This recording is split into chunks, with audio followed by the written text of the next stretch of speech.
Hello, you guys. My name is Marco. Because I'm having a great day. I hope you guys are having a great summer. I feel like summer, in my opinion, it ends when September 1st happens. Which is on August, so it's kind of like blowing in deep or something. I don't know. So there's that. So on this video, I got my coffee. You guys like my setup, and I don't know what to call it. I want to call it watch, review my Saturday or watch my movie or something like that, because I want to be reviewing a brand new movie. So in today's video, I'm gonna be talking about Suicide Squad. I went to see it, and I will give you guys my review. First of all, here's the thing. If you guys don't want to know nothing about this, just want a justification of it. First of all, this movie, is it a good movie? Yes. It has a lot of action on it. Never once have I felt like I want to go to sleep or yawn or anything like that. None of that. Yes. Is there violence? Yes, because it's rated R, so there's going to be violence in it. So don't be like being up with the parents like, oh my god, like I'm a parent, and then Harley Quinn and violence, stuff like that. It's rated R. That's the way it is, okay? And also, I know there's a confusing thing, the Air version of Suicide Squad, which there's that in the James Gunn. Both of them are called Suicide Squad. It's weird. Just put Suicide Squad 2. There's that. Also, the other thing is that, is this one better than Suicide Squad 2016? Yes, it is. That's all you need to know. That's all. It's worth to watch it on the movie theater, and also later down the line buying a 4K. It's really good. So there's that. Okay? So now let's get into the spoiler-free review. Okay? Okay. Here's the thing. The first thing I want to do is compare this movie to the 2016 version.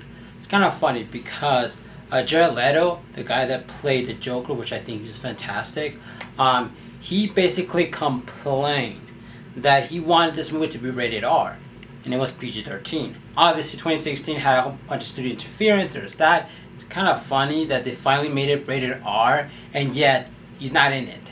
Harley Quinn is in it, but he's not in it, which is kind of funny. So there's that part. Okay, so there's that. Is it better? In a way, it is better. Yes. Think about it, is that the other one, certain CGI moments, a lot of the way they introduce certain things and the concept, the idea of it, I thought it was great. I thought it was fine. It was great. But overall, the execution wasn't great. Like, the CGI and everything about it, I loved it. It was great, except for the execution wasn't that great. The story wasn't really that great for me, and that's about it. The characters were great. The characters were fine. That's just how it is. But on this movie, it's like it's way different. It has certain elements that I think it makes it really good, and and everything like that. Okay, so there's that. So is it better? I feel like the things that basically, here's the thing. Suicide Squad 2016, there's certain things they couldn't do, and on this one they did it. The stuff they could not do in Suicide Squad 2016, they did it on this one, and I am all for it. Okay, so it's that. Okay, so I feel like it is sort of better. First of all, I want to talk about the action on this movie. There's a lot of cooler action moments. There's a lot of gun scenes, a lot of like fights. Harley Quinn does amazing stuff. Also, what's it called? Peacemaker also does a lot of things, and there's so much of these characters that do a lot of great stuff, which I think is great. Bloodsport, a lot of gun scenes with him. A lot of these characters do a lot. What's it called? King Shark does cool effects. They do like cool, use this character, Poor Doc Man, a lot of these things. The violence. Yes, there is violence, but personally, me, I love this violence because it's not violent for the sake of being violent, because I hate that. I hate when a movie, like, it's rated R and it has to be violent. No, if you're gonna make a movie rated R, and if you want it to be violent, make sure that the violent makes perfect sense. Because if you don't do that, then I just don't want to. I just don't want to see heads just blown off, people getting killed, because it just doesn't make sense. Now this movie it does. When certain characters, there's certain people, they're right here and they're trying to fight them off. They shoot them, and yes, there's blood and gore, but that's what they do. And these are villains, so they're acting like villains. So there's that, and they don't give an F on this movie, which is good, you know. So that's that part, right? And also King Shark. You probably think King Shark does the majority of the gore and blood is gonna be with King Shark because he's a shark, stuff like that. And surprisingly, he is. But at the same time, there's also other stuff. So there's that. Okay. Okay. What's some other stuff? Okay. So now I want to talk about the characters. I want to talk about their powers, and I also want to talk about their suits and the CGI, like how does it look like. First of all, the character. Let's talk about Peacemaker. Peacemaker, the way he acted, John Cena, was great. Did a really good job. I think him and also Bloodsport were like one of the characters that you kind of like in the movie. I thought they were kind of cool. So there's that. So Peacemaker, I really did like it. His power was that he's a peace guy. Yeah, he has a gun, shoots people and everything like that, but it's all about him.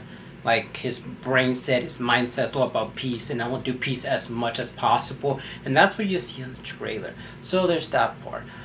So that's it. His suit, I love his suit that is red. I like his cargo like tan, shorts and the boots and his chrome helmet. His chrome helmet is pretty cool. They also use that there's a part where they use it as a fight sequence, and I think that's pretty cool. I like when they do stuff like this because that makes it more creativity and stuff like that. So there's that. The second one, I'll probably say is Harley Quinn.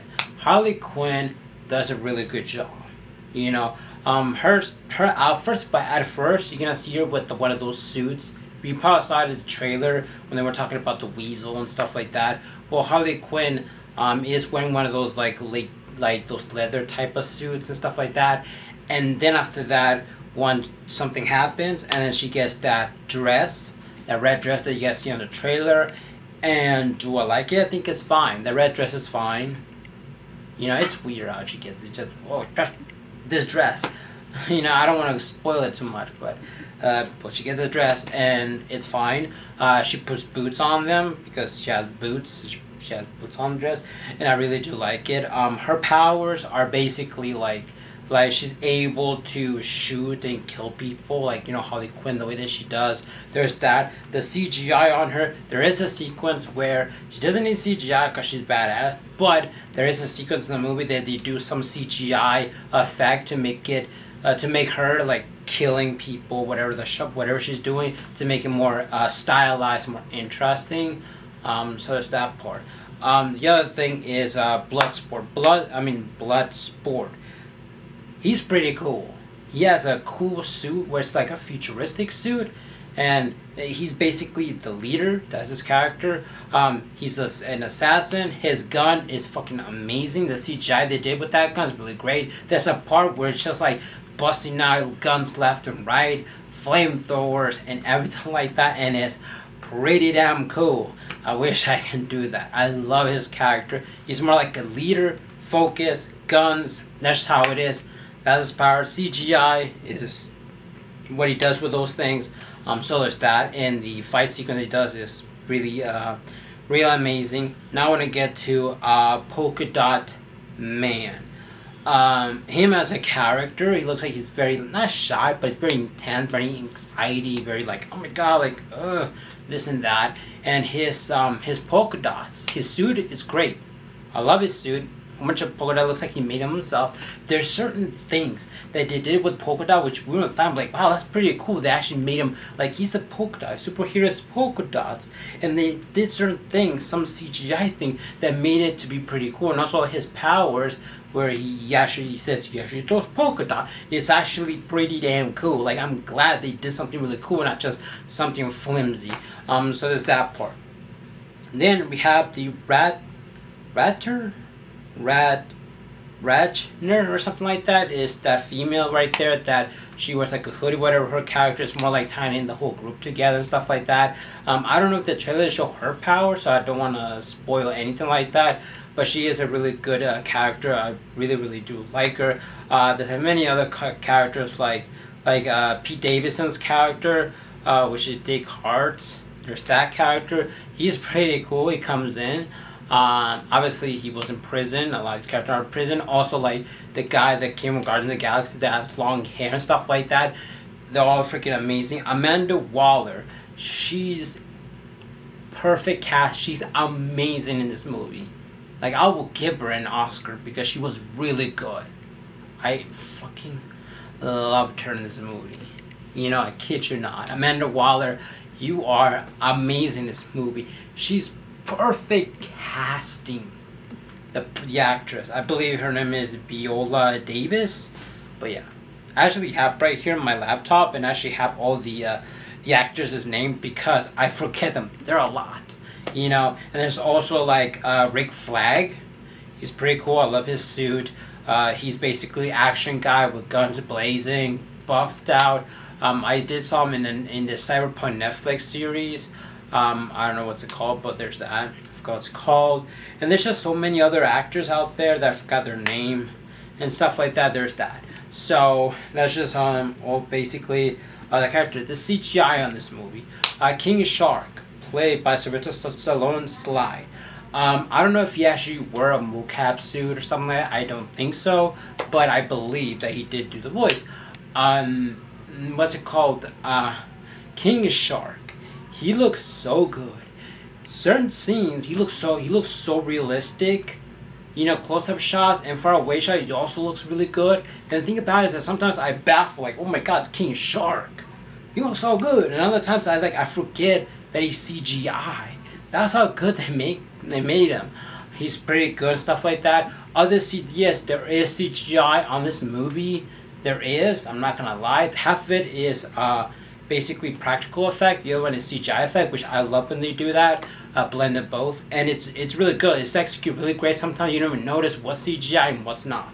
You know, I think the people that made this movie, and of course I would say James Gunn, but he's a director. But the other people that made this movie also, they did a fantastic job with that.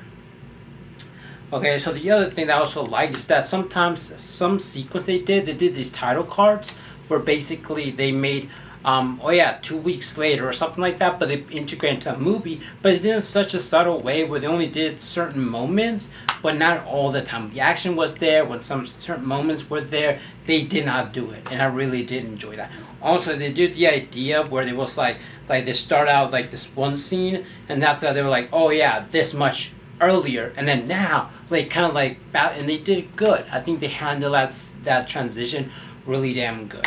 So now what I'm gonna do is I want to talk about the story. The story. Here's the thing. A lot of people look at the Bloodsport, comparing him to like Will Smith Deadshot, because there's this There's this chemistry between both of them, that their daughter and stuff like that. Will Smith has his point of view. And then Bloodsport, the daughter relationship is very different. It's more like Will Smith cares and everything like that, and Bloodsport's like, I don't give a. Bloodsport completely different. The chemistry. So yeah, there is that connection, but not so much, because if you look at Will Smith, he looks like, you know what, I care, I know what I'm doing, stuff like that. And Bloodsport's more like, I don't give a fuck. Let's just get this shit done or whatever. And it looks a little bit more like serious, So there's that part. Less emotional, more serious. Other than that, so that's there's that. The story is pretty good, pretty solid, right? I did like it. There was a scene where they saved Harley Quinn. There's that, and also in the first trailer they ever showed, where it just like kind of looks like Vietnam or like they're in the jungle or something like that. That's literally when they show that. That's literally somewhere in the beginning. There's that. And here's the thing on this movie. I know we have like a lot of characters there, but it's not really the way you think. It's kind of like two Suicide Squads, but then they form into one.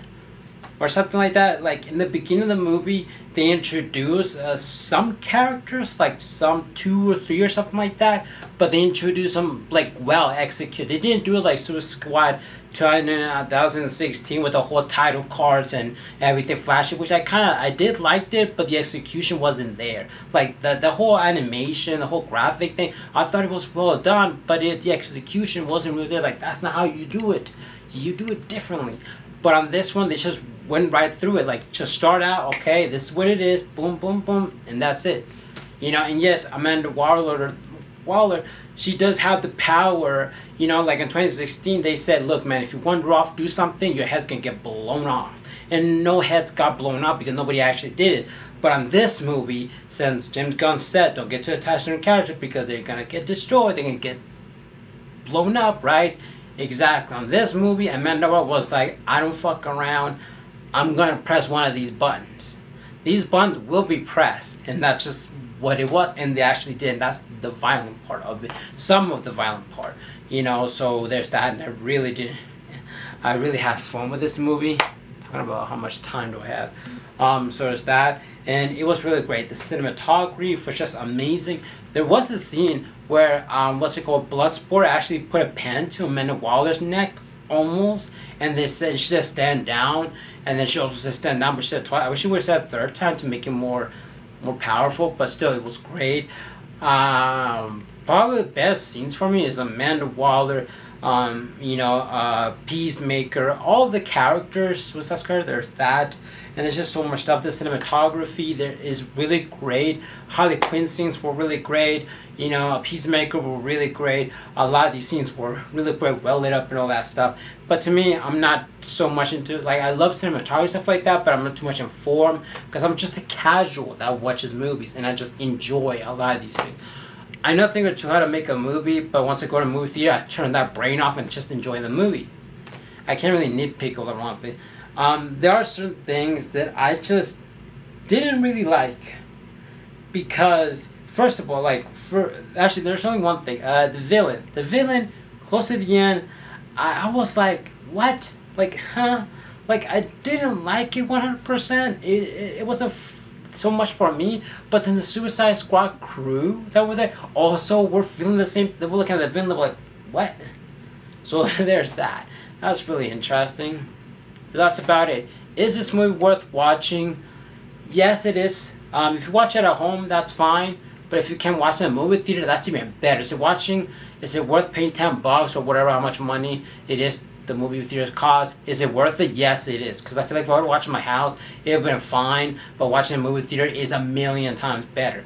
I will give this movie an 8.5 out of 10 just because the villain that I didn't like, which they are there's sort of like more than one villain in the movie, so that's really interesting and I like that. And there's certain other like effects they did that really did like. Overall, this movie, like I said, I give it an 8.5 out of 10, and I feel like right now, as this stands, it's probably my favorite movie of 2021. It's probably one of. I need to round up the entire movies that I've seen, and then I'll put this one somewhere in there, and I'll make my review once the year's over. But this is gonna be up there, like number 1 or number 2. This movie was off the chain. I don't care what other people can say whatever they want.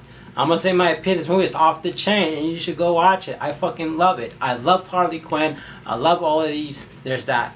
If you have watched the 2016 where you like this one, you probably will. You can appreciate both of them. There's some elements that I like from 2016, some elements that I don't. This movie, I love it. I feel like it is a little bit of an upgrade. It's kind of like an upgrade, and I kind of like, kind of going like, kind of like finishing off the story, like continuing where it left off because Margot Robbie's here, and also there's Boomerang in here, so there's that. Hope you guys have a wonderful day, and also like the characters that die in this movie, you will least expect them, which kind of sucks because I love certain characters, and there is a post-credit scene at the end, so make sure you watch that once the whole title cards are over. And that's about it. Hope you guys have a wonderful day. See you guys later, and like and subscribe. Bye, and happy Saturday.